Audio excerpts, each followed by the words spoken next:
Buku besar itu isinya semua data di sana yang ditulis gitu, namanya buku besar. Jadi ada 10.000 pegawai ya, 10.000 pegawai itu ditulis di dalam buku itu dan sebagainya. Tapi sekarang kan enggak, aksi perubahan. Jadi aksinya yang dilihat, aksinya dalam meningkatkan kinerja di unitnya masing-masing gitu. Kalau memang Pak Mahadi, kalau bicara soal 5-10 tahun ke depan gitu Pak ya. Nah, seperti apa sih Pak wajah ideal manajemen ASN menurut Pak Mahadi nih, Pak? Kalau idealnya sih manajemen ASN ya. Iya. Ya tentu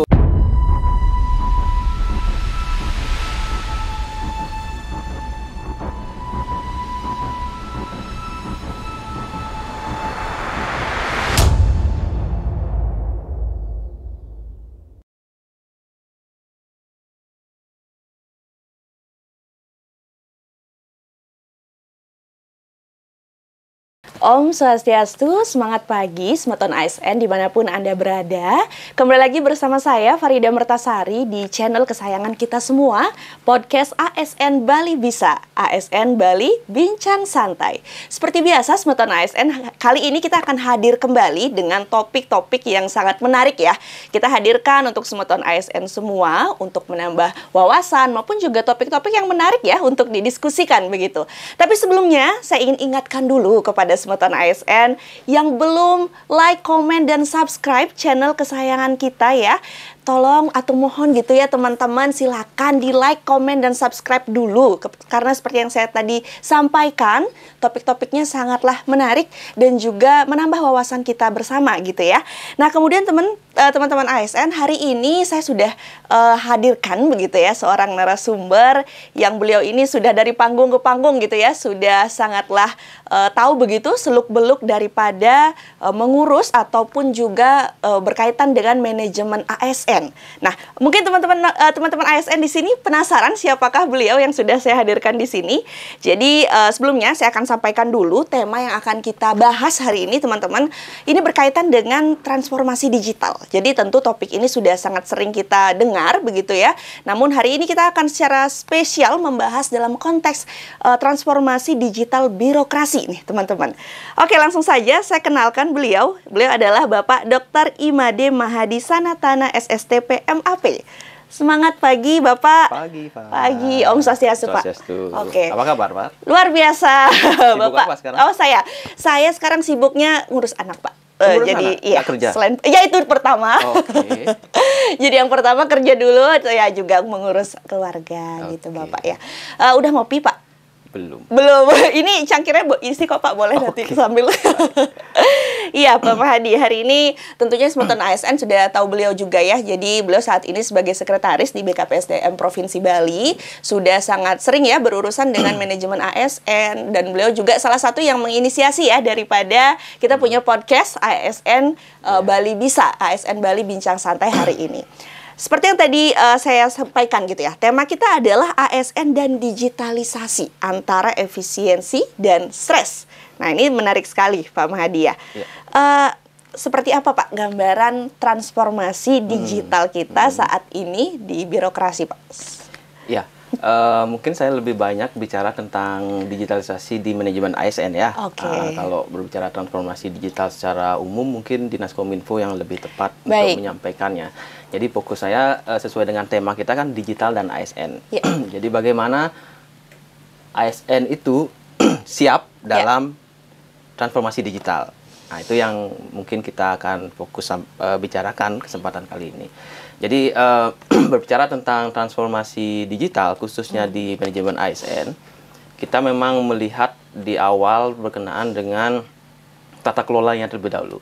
Ya, berbicara tentang tata kelola tentu kita berbicara tentang peraturan kan gitu. Jadi peraturan tentang keberadaan Badan Kepegawaian Daerah itu kan berkenaan dengan ketentuan keputusan Presiden nomor 156 tahun 2000, di mana tiap instansi daerah itu wajib membentuk Badan Kepegawaian Daerah.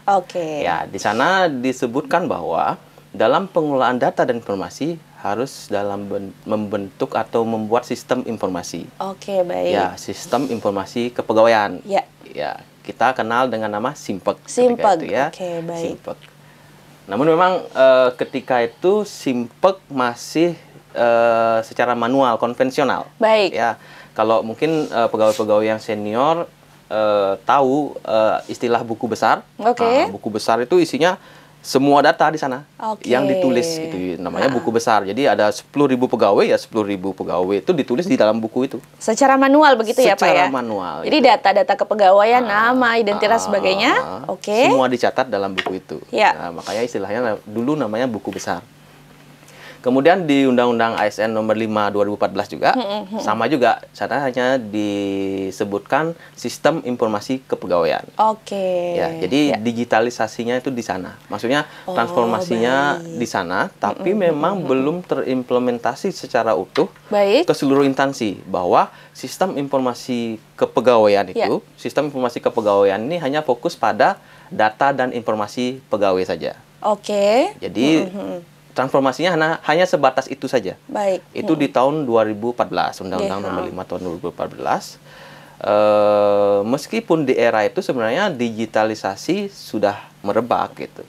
Revolusi Industri 4.0 sudah sebenarnya itu, tapi kita di Indonesia khususnya di kepegawaian belum terbiasa dengan itu. Ya. Transformasi terakhir di Undang-Undang 20 tahun 2023 tentang ASN. Nah, di sanalah baru disebutkan digitalisasi ASN. Kalau sebelumnya fokus pada sistem informasi kepegawaian.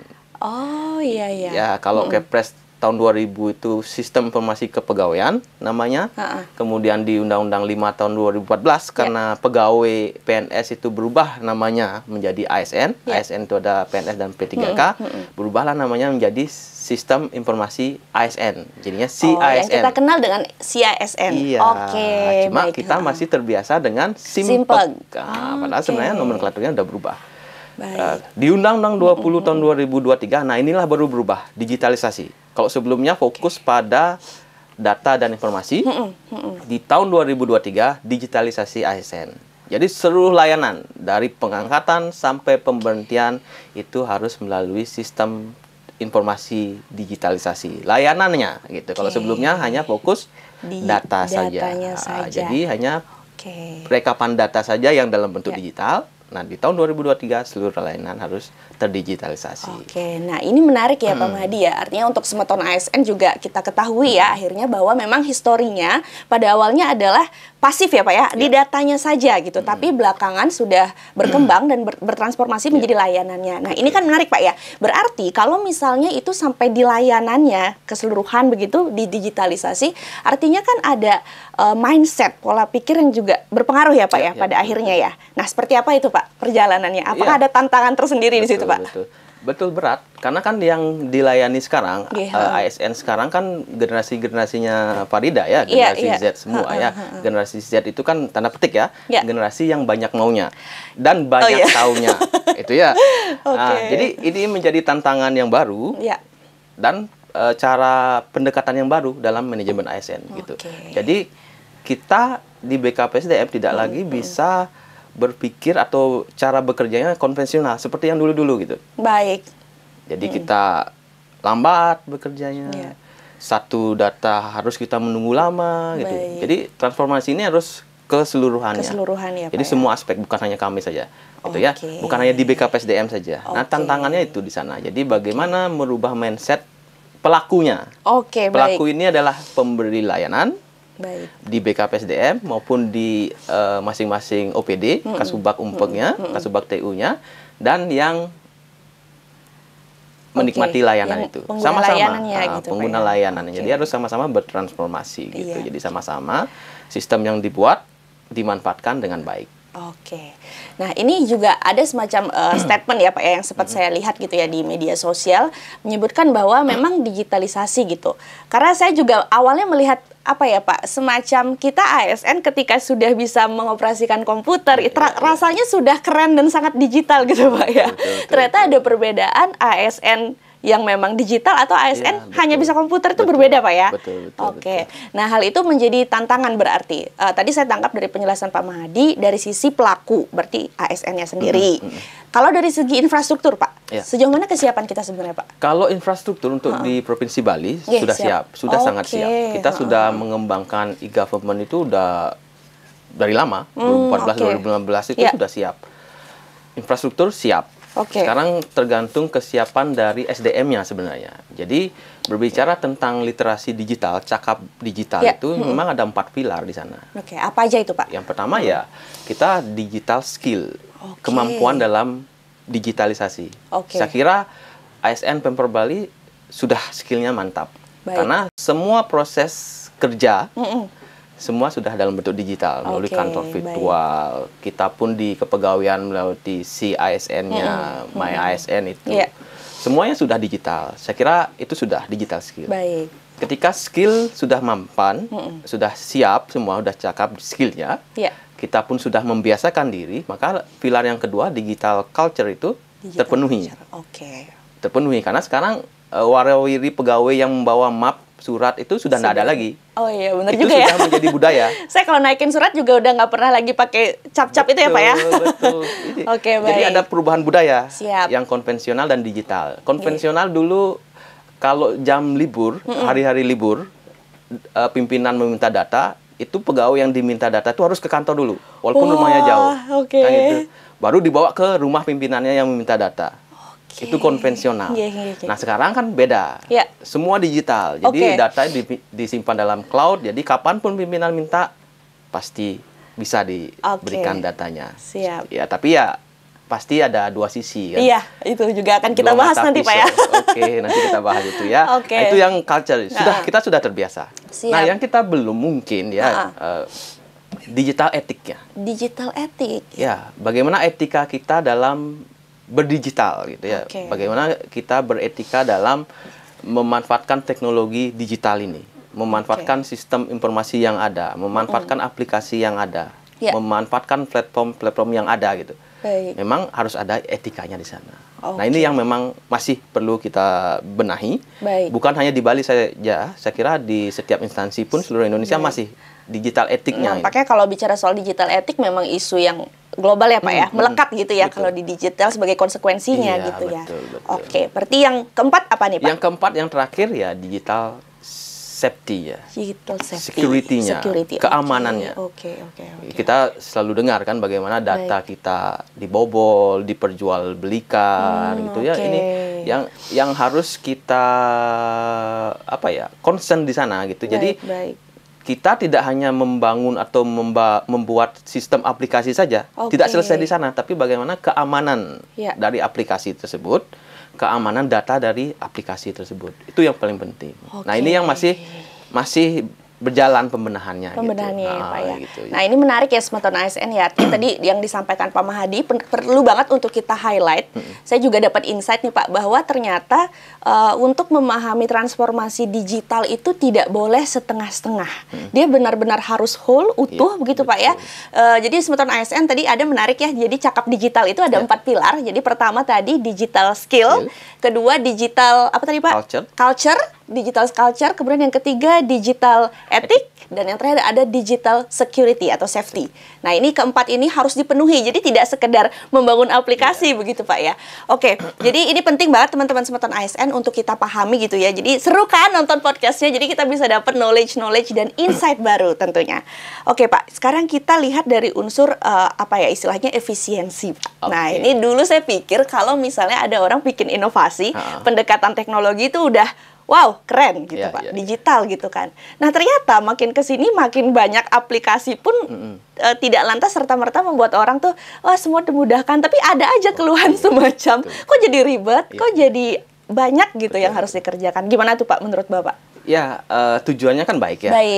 Bagaimana mewujudkan efisiensi dan efektivitas gitu ya, dan produktivitas semakin meningkat. Sebenarnya tujuan di sana, cuma namanya manusia gitu ya. Berpindah dari zona nyamannya itu kan pasti ada penolakan, resistensi. Itu resistensi inilah yang harus dibenahi. Pengalaman saya dulu, jadi inefisiensi ini menurut ASN ya, menurut orang-orang, menurut individu, inefisiensi ini ditunjukkan dari mungkin ada 3 aplikasi atau 2 aplikasi harus diinput dengan data yang sama. Saya contohkan dulu, saya sebagai Kasubit Informasi Data di tahun 2016 itu, ketika saya masuk, itu ada 3 simpek yang dikelola. Tiga Simpek. Simpek yang lama yang dashboard, yang hanya bisa di satu komputer itu saja. Kemudian sistem Simpek yang bisa publish. Jadi seluruh dimanapun bisa diakses ketika memang memiliki akun dan passwordnya. Yang satu yang harus dikelola adalah SAPK. Ya. Kendalanya adalah ketiga aplikasi ini menginput data yang sama. Ya, jadi satu data diinput di 3 aplikasi. Nah, dampaknya keterbatasan manusia kan ada masa jenuh, capek, tidak mungkin akan konsisten menginput satu data di 3 sistem yang berbeda. Jadi ketiga sistem ini harusnya valid dan update datanya, jadinya ketiga sistem itu tidak update dan tidak valid. Karena ya capek. Siapa yang kuat menginput data yang sama di 3 sistem aplikasi? Walaupun memang goalsnya baik ya Pak ya? Ya, maksudnya baik. Nah, oleh karena itu satu harus dimatikan, yang kedua harus ada integrasi di sana antar sistem. Jadi satu kali input masuk kemana-mana. Nah, inilah yang sedang dibangun oleh Dinas Kominfo Provinsi Bali, ya, di Pemprov Bali, Bali Data Hub. Jadi semua aplikasi itu terintegrasi, saling terkait. Gitu. Simpek dengan SIM gaji misalkan. Misalkan di kita lah, Sikepo dengan Simpek, gitu kan. Misalkan Simpek dengan instansi luar dengan CISN. Itu yang sedang dibangun gitu. Jadi ketika itu terjadi, maka inefisiensi itu tidak akan muncul lagi. Yang muncul ada efisiensi. Efektivitas dan produktivitas. Gitu. Nah, ini menarik ya, Smeton ASN ya. Dari Pak Mahadi tadi menyebutkan bahwa memang kata kunci gitu yang terbaru tentang transformasi digital ini memang tidak hanya per individu membuat inovasi kemudian sudah gitu ya. Tapi justru yang sekarang menjadi apa istilahnya tuntutan publik mungkin Pak ya, adalah untuk terintegrasinya masing-masing daripada aplikasi itu, begitu Pak ya. Nah, ini yang juga harus kita perbaiki di pengembangan kompetensi kita, gitu ya. Terutama khususnya pelatihan kepemimpinan. Dan memang kita sudah upayakan perubahan itu, transformasi itu. Saya ingat dulu ketika PIM, dulu namanya PIM 4 itu, di era-era itu kan setiap output dari pelatihan itu harus membuat proyek perubahan. Proyek perubahannya semua membuat sistem. Nah, itu Pak. Sistem. Padahal sistemnya sudah ada, tapi karena diwajibkan membuat itu, membuat lagi gitu. Jadi, ya wajar ketika itu Bapak Presiden ke-7, Bapak Joko Widodo, nyatakan kan di Indonesia itu ada sekitar 27.000 aplikasi dalam pelayanan publik. Apakah semua itu tergunakan, dimanfaatkan, atau memberikan manfaat? Ya jadi pertanyaan. Ya, jadi itu yang mengakibatkan. Nah, sekarang kan kita pun bertransformasi. Jadi pelatihan kepemimpinan kita pun tidak memaksakan lagi membuat hal yang baru. Inovasi itu bukan hal yang baru. Memperbaiki yang sudah ada, memantapkan yang sudah ada, itu inovasi. Itu pun juga inovasi. Ya, gitu, jadi mindsetnya dirubah gitu. Jadi makanya namanya pun berubah. Kalau dulu namanya proyek kan ya harus membuat yang baru, harus ada anggaran dan sebagainya. Tapi sekarang kan enggak. Aksi. Aksi perubahan. Jadi aksinya yang dilihat. Aksinya dalam meningkatkan kinerja di unitnya masing-masing gitu. Kalau memang sudah ada sistem tapi belum efisien, aksinya apa untuk memperbaiki sistem itu? Bukan membuat yang baru gitu. Kemudian ya itu harus ada integrasi. Jangan kita fokus pada diri kita sendiri. Maksudnya untuk meningkatkan kinerja kita fokus pada membuat sistem di kita. Misalkan satu eselon 4 membuat satu aplikasi, tapi dia tidak memikirkan whole-nya di seluruh unit itu. Bidang itulah paling tidak. Gitu. Jadi harus berpikir seperti itu sekarang. Gitu. Nah, ini menarik juga Smeton ASN ya. Jadi memang ketika ada suatu gerakan ya, kalau semacam dulu itu kan proyek perubahan seperti yang kata Pak Mahdi tadi bilang, artinya seiring itu kita juga mereview diri kita gitu ya Pak ya. Saya lihat, jadi kalau memang dirasakan kurang efisien hanya dengan membangun aplikasi, kita juga berani untuk artinya memperbaiki ya dengan cara tadi tidak dipaksakan untuk membuat inovasi yang sistem informasi begitu ya, karena segala sesuatunya berubah dengan sangat cepat tampaknya kalau bicara soal digitalisasi gitu, sesuai kebutuhan gitu ya. Oke Pak, sekarang kita beranjak tadi Pak Mahdi sempat menyinggung juga masalah digital ethic. Nah, ini menarik juga ya, Smeton ASN digital ethic. Kalau saya lihat sih fenomenanya di media sosial memang sangat sangat banyak sekali dinamika Pak ya. Artinya kita juga di pemerintahan kalau misalnya punya sosmed, seperti apa batas-batas yang bisa kita share. Nah, itu bagi saya sih belum cukup clear, saya paham gitu ya Pak ya. Mungkin gimana pandangan Bapak terkait itu Pak? Ya, mungkin kalau sebagai masyarakat umum, ya kita mungkin bebas saja kan. Kita negara demokrasi ya, bebas men-share apa saja. Tapi memang harus ada konfirmasi dan klarifikasi terlebih dahulu. Memastikan bahwa apa yang kita share itu memang benar, gitu ya. Valid gitu ya Valid Pak datanya. Kendalanya kan kita tidak bisa memastikan orang akan selalu melakukan itu. Gitu ya. Tapi kita sebagai ASN, ASN ini kan namanya juga ASN, aparatur sipil negara. Jadi kita itu adalah bagian dari negara. Tindak tanduk kita, gitu ya, baik di kehidupan nyata maupun di dunia maya itu sangat diperhatikan. Setuju sih Pak. Ya, jadi Farida sebagai PNS, bukan hanya ketika pakai baju PNS saja sebagai PNS, dikenal sebagai PNS di rumahnya atau di masyarakat. Itu label Pak ya? Iya, jadi masyarakat atau tetangga itu udah tahu bahwa Farida itu adalah PNS. Jadi apapun yang Farida share di medsos gitu, ya harus mencerminkan seorang aparatur sipil negara gitu. Jadi ada etikanya di sana. Semua organisasi, semua perusahaan maupun perusahaan swasta, instansi pemerintah itu ada kode etiknya, ada aturan, ada kesepakatan-kesepakatan yang memang harus diikuti bersama gitu. Jadi kalau memang tidak kuat dengan aturan itu, lebih baik keluar, kan seperti itu. Ketika mau bertahan di instansi tersebut atau di lembaga tersebut harus mengikuti aturan itu. Jadi kita ya ada kode etiknya gitu. Bagaimana kita berperilaku di tempat kerja, bagaimana kita berperilaku di masyarakat, di keluarga, itu ada kode etiknya. Nah, itu yang harus kita tunjukkan juga, tidak hanya di dunia nyata tapi di dunia maya. Gitu. Jadi kita harus mengingat kembali kita ini ASN. Aparatur sipil negara. Gitu. Dan itu selalu melekat. Gitu. Jadi kita harus memastikan bahwa seluruh kode etik sebagai ASN itu dilakukan. Gitu. Artinya termasuk juga dalam kaitannya dengan aktivitas kita gitu Pak ya, dalam dunia digital seperti itu ya. Nah baik, kalau misalnya dalam konteks pekerjaan gitu Pak, kan kita memanfaatkan digital, apa sebenarnya yang menjadi apa ya, semacam resiko ya Pak yang mungkin kita hadapi dari ASN kita sendiri, keamanan data dan sebagainya, seperti apa itu Pak?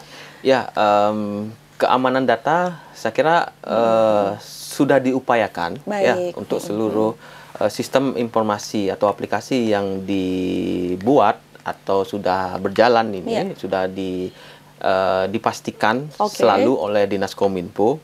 Dicek selalu. Kita pun sudah diajarkan bagaimana untuk memastikan akun kita aman. Ya, untuk verifikasi akunnya kita harus lakukan 2 kali, tidak hanya sekali saja. Yang dual autentifikasi itu ya Pak ya. Gitu. Jadi itu bagian dari upaya bahwa nantinya ada kebobolan lagi. Ya, manusia itu ya anggaplah orang yang mau membobol itu pasti punya daya pikir ide lagi. Ketika kita sudah kuat, pasti dia akan mencoba mencari celah gitu ya Pak ya. Semakin kuat kita, semakin orang akan pengen menyerang gitu. Jadi ya tetap harus terus memperbaiki, melakukan perbaikan tidak henti seperti itu. Nah, jadi itu salah satu upaya ya Pak ya. Jadi tadi Pak Mahdi menyebutkan bahwa dari Diskominfo sendiri sudah ada langkah-langkah konkret ya berkaitan dengan menjaga security digital ASN itu, begitu ya Pak ya. Oke, selanjutnya Pak, ini menarik juga nih Pak Mahdi. Jadi kan tadi Pak Mahdi sempat bilang ya bahwa kalau sekarang kita sudah digital, kapanpun gitu dihubungi oleh pimpinan atau atasan gitu untuk dimintai dokumen, kita siap, atau mungkin jenis pekerjaan lainnya. Nah ini nampaknya ada hubungannya sedikit Pak dengan work-life balance gitu Pak ya. Seperti apa Pak pandangan Pak Mahdi tentang itu? Itu yang susahnya ya, kita Pak. Ya. Ketika ya sama aja sih konvensional dan sekarang yang digitalisasi pun sama. Jadi kita sebagai ASN, kita ngomong idealnya ASN ya. Kita ASN itu kan abdi negara. Jadi namanya abdi negara itu tidak cukup hanya bekerja saja. Setuju Pak. Ada pengorbanan di dalamnya itu. Kalau bekerja saja kan bekerja rutin ya dibayar gaji dan tunjangan. Tapi ada hal-hal lain yang memang kita berkorban juga. Karena kita adalah abdi negara. Nah itu disclaimer-nya di sana. Ya, disclaimer-nya di sana bahwa yang terjadi sekarang ini dengan digitalisasi ini kan jadinya kesannya tidak ada kata istirahat. Jam kerja itu tidak jelas gitu. Karena kapanpun dimanapun kantor virtual itu aktif gitu. Kantor virtual tidak ada jam kerja seperti di kantor nyatanya gitu. Kalau kantor nyata kan jam 8 sampai jam 4 jelas, clear udah. Tapi kantor virtual 24 jam. Baik. 7 hari seminggu. Itu enggak ada. Nah, ini yang harus kita antisipasi. Maksudnya gini. Ya. Itu kan perubahan. Stres itu kan karena adanya perubahan kan? Setuju.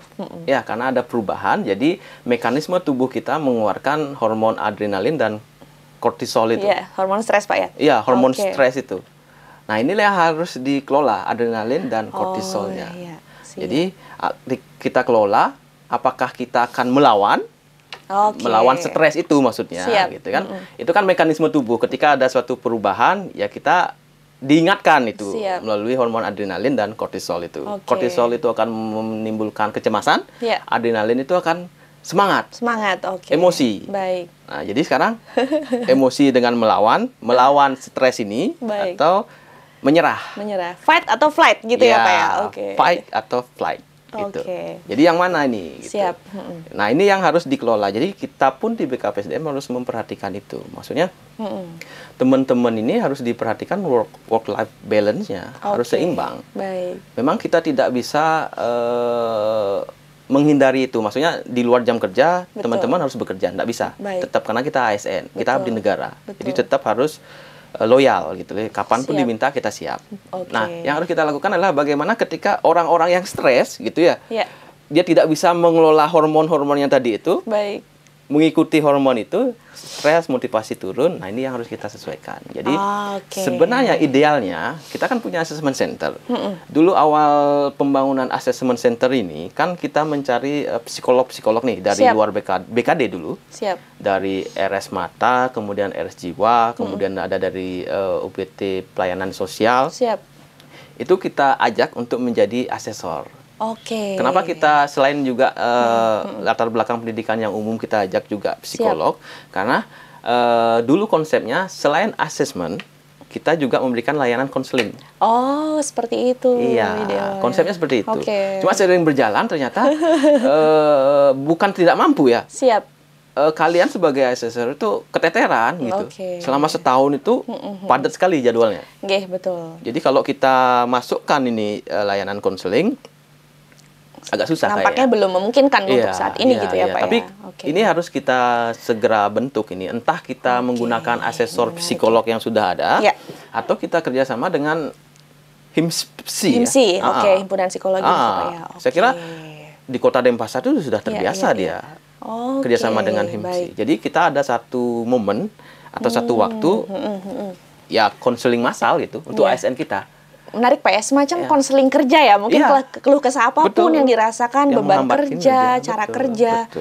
Gak apa-apa keluarga, masalah keluarga pun nggak apa-apa, karena kan masalah keluarga kan mempengaruhi kinerja juga. Menarik itu Pak. Gitu. Jadi saya 5 tahun yang menangani mutasi gitu ya, pengembangan karir, baik itu jabatan fungsional, jabatan struktural. Ya banyak orang ingin berkeluh kesah. Jadi saya mengidentifikasi tiga individu. Orang ingin berkonsultasi itu. Yang pertama memang ingin dikonfirmasi apa yang dia lakukan itu benar. Yang kedua hanya ingin didengar saja. Yang ketiga memang ingin dibantu. Jadi itu tiga itu yang saya temukan ketika teman-teman ASN ini ketemu dengan saya lah cerita gitu. Jadi bercerita itu ya memang dia ingin dikonfirmasi bahwa apa yang dia lakukan itu benar gitu. Artinya memang ini insight menarik ya Pak Mahdi ya, dari pengalaman Pak Mahdi selama ini, memang kebutuhan untuk konsultasi, konseling itu nyata ya Pak ya, di antara teman-teman ASN kita ya Pak ya. Karena kan namanya orang kan ingin didengar. Pasti ketika ada masalah, Farida misalkan kalau ada masalah kan pasti ingin cerita kan. Betul. Bagus kalau dapat teman cerita yang baik. Bagaimana kalau dapat teman cerita yang nggak baik? Malah diumbar masalahnya, malah ngasih solusi yang nggak benar. Rasa secure ya, untuk kita didengarkan itu memang nyata adanya gitu ya Pak ya, kebutuhan. Jadi layanan ini ya memang harus segera dibentuk. Tujuannya ya memang itu, memberikan fasilitas kepada teman-teman ini. Kita tidak bisa melarang atau menutup bahwa jam kerja harus dari jam 8 sampai jam 4 saja sudah selesai. Siap, Setelah itu betul, selesai. Nggak boleh lagi bekerja. Nggak bisa. Kita yang tadi Pak Mahdi bilang disclaimer-nya ya, karena kita abdi negara, betul. Pasti ada plus-plusnya untuk kita melakukan pekerjaan. Bisa kita itu. Jadi yang bisa kita lakukan sebagai institusi menangani kepegawaian ya mengelola itu. Teman-teman yang sedikit ada masalah atau ingin didengar ceritanya, ya kita berikan tempat. Baik. Ya, orang yang profesional lah yang mendengarkan. Oke. Nah, teman-teman Smeton ASN tentunya kita sangat berharap nih Pak. Jadi one day semoga bisa direalisasikan itu Pak program. Karena tergantung memang Farida aja sebagai psikolog kan siap tidak. Ini kayak saya yang berlatar belakang S1 psikologi saja kayaknya perlu itu Pak. Perlu jadi ininya percobaannya dulu pertama gitu Pak ya. Oke. Nah, inilah Smeton ASN ya, artinya dari podcast ini kembali lagi saya sampaikan gitu bahwa insight-insight ini akan kita dapatkan gitu ya dari para narasumber begitu berkaitan dengan hal-hal yang memang sangatlah relevan ya dan seringkali kita memang butuhkan gitu ya isu-isu yang sangat dekat dengan keseharian kita bersama gitu ya teman-teman ya. Baik, Pak Mahdi, kalau bicara soal 5-10 tahun ke depan gitu Pak ya. Nah, seperti apa sih Pak wajah ideal manajemen ASN menurut Pak Mahdi nih Pak? Kalau idealnya sih manajemen ASN ya. Iya. Ya tentu mengacu kepada sistem meritokrasi ya. Meritokrasi bahwa yang meritokrasi kan merit itu yang terbaik. Jadi yang terbaik untuk mengisi jabatan yang sesuai. Jadi yang mengisi jabatan itu adalah yang terbaik. Namun sebenarnya yang saya itu manajemennya, ya manajemen. Tapi harapan saya sebenarnya kepada ASN, ya. Jadi ASN di era transformasi digital ini kita harus cakap digital. Siap. Ya, kita harus cakap digital. Kita harus memahami, menguatkan 4 pilar digital tadi. Siap. Digital skill, digital culture, digital etik, digital safety security, itu harus semuanya harus kuat gitu. Sama kayak kita bangun rumah, ada 4 pilar, 2 pilar kuat, 2 pilar nggak kuat, roboh. Gitu. Jadi keempat-empatnya harus kuat. Saling berkesinambungan gitu Pak ya. Betul. Jadi itu transformasi digital dan kemudian ya kita harus menjadi ASN yang berakhlak. Gitu. ASN yang berakhlak, bagaimana kita sebagai ASN ya yang pertama harus berorientasi pelayanan. Ya, kita harus memahami dan memenuhi kebutuhan pelanggan kita, siapapun itu, masyarakat, dengan melakukan perbaikan hati. Kemudian kita harus bekerja dengan penuh tanggung jawab, dedikasi, disiplin, integritas tinggi, gitu. Tidak menyalahgunakan kewenangan. Kemudian kita harus selalu kompeten, meningkatkan kompetensi kita, selalu bekerja dengan mutu yang terbaik. Ketika kita memiliki mindset atau cara pandang yang bekerja itu harus mengeluarkan mutu atau menghasilkan mutu produk yang terbaik, kita akan selalu mengisi diri, pasti itu. Kemudian setelah kompeten ya kita harus mewujudkan lingkungan kerja yang kondusif, yang harmonis. Kalau lingkungan kerja sudah tidak kondusif, apapun yang di depan itu nggak akan jalan. Motivasi akan turun, keinginan untuk bekerja akan menurun. Kemudian ya loyal itu wajib. Kita sebagai aparatur sipil negara kita harus loyal kepada institusi kita, kepada negara Kesatuan Republik Indonesia, dan adaptif dan melakukan kolaboratif. Jadi itu yang harus kita ya 5-10 tahun ke depan kita tunjukkan bahwa kita adalah ASN yang berakhlak, gitu, bangga melayani bangsa. Bangga melayani bangsa ya Pak ya. Jadi benar ya Pak ya, bahwa di ASN itu kan memang rohnya adalah pelayanan Pak ya. Rohnya, spiritnya di berakhlak tadi, seperti itu Pak ya. Oke Pak, sedikit Pak, saya penasaran juga nih Pak, bicara soal digitalisasi ya. Jadi saya masih penasaran nih Pak Mahdi ya, tahan dulu Pak. Iya, jadi kalau bicara soal AI Pak, nah mungkin juga ini ya pemanfaatan AI di sekarang ini digitalisasi sepertinya perlulah kita ini buka diskusi itu sedikit untuk Smeton ASN juga. Gimana nih Pak pemanfaatannya biar memang apa ya istilahnya nggak mentah-mentah kita comot dari sana Pak. Gimana tuh Pak baiknya? Betul. Jadi pemanfaatannya AI ini harus kita manfaatkan gitu. Jadi karena itu cepat sekali gitu. Jadi semua informasi itu bisa dijawab melalui AI. Jadi orang membuat itu kan untuk dimanfaatkan, digunakan. Jadi kita tidak boleh tabu terhadap AI ini. Jadi manfaatkan dalam membuat kajian, membuat sambutan, manfaatkan aja buat materi ngajar, manfaatkan saja. Tapi, nah ini tapinya nih Smeton ASN. Harus ada apa ya? Unsur manusianya juga. AI itu kan AI-nya kan intelijen ya. intelijen. Jadi ya cerdas ya secara intelijen. Tapi manusia itu kan memiliki emotional quotient juga. IQ-nya boleh bagus, AI itu IQ-nya bagus, tapi EQ-nya, emotional quotient-nya bagus. Nggak ada dia kan? Spiritual quotient-nya nggak ada dia. Nah, itu dimiliki oleh manusia. Oleh karena itu, apapun hasil dari AI itu dibaca lagi. Dipastikan lagi, dimanusiakan. AI itu kan robot. Betul. Ya, sedangkan layanan kita adalah layanan kepada manusia. Siap. Itu apa yang dihasilkan melalui AI itu akan kita sampaikan ke manusia. Jadi harus ada unsur manusianya di sana. Verifikasi, validasi lagi, tambahkan, kurangi, perbaiki dan sebagainya gitu. Jadi AI manfaatkan harus gitu. Gratis tapi bermanfaat. Bagian dari digital skill tadi juga ya Pak harus Mahdi cakap. Ya. Cakap dalam digitalisasi. Sehingga kontrolnya tetap ada di kita ya. Tapi tadi saya suka ya kalimat Pak Mahdi bahwa layanan yang kita berikan adalah ke manusia. Jadi berikan sentuhan humanisnya. Apa tadi Pak Mahdi bilang ada IQ-nya di AI boleh, tapi EQ sama apa tuh Pak tadi? SQ itu ada di manusianya. Menarik ya Smart on ASN ya. Jadi hari ini kita banyak sekali mendapatkan insight ya tentang transformasi digital, juga termasuk point of view dari sisi birokrasi ya, terutama terkait dengan transformasi digital itu sendiri. Pak Mahdi mungkin ada lagi yang mau disampaikan Pak ke Smart on ASN? Cukup. Nanti narasumber yang lain lah. Baik, kita persilakan dulu Pak Mahdi buat closing statement mungkin Pak buat teman-teman Smart on ASN. Apa kira-kira Pak?